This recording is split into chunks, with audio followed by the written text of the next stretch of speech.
আজ আমি আপনাদের দেখো পটল ভাপা।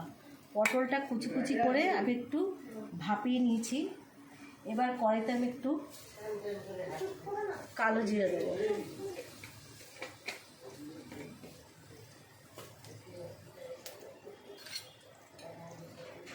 আমি এটা দিয়ে দিচ্ছি। সিদ্ধ করে একটু ভাপিয়ে পটলটা হলুদ দিয়ে সিদ্ধ করেছিলাম, এবার আমি দিয়ে দিচ্ছি।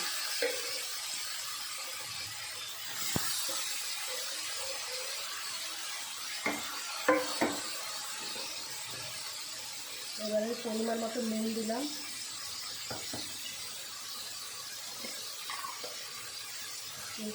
সামান্য হলুদ দিলাম। আমার এখন ভাজা ভাজা হয়েছে, এবার আমি একটু সরষের পোস্ত বাটা দিচ্ছি।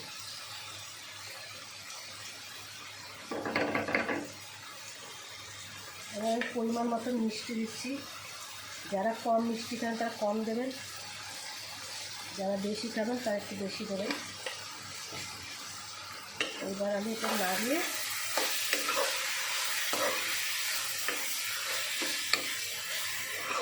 এখন আমরা একটু বাকি আছে করতে, এখন আবার ঢাকা দিয়ে দিলাম।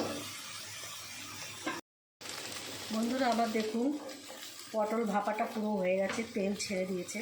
আপনারা বাড়িতে এইভাবে করবেন। ভালো লাগলে লাইক, শেয়ার, সাবস্ক্রাইব করবেন। আপনাদের কাছে আমি অনুরোধ করলাম।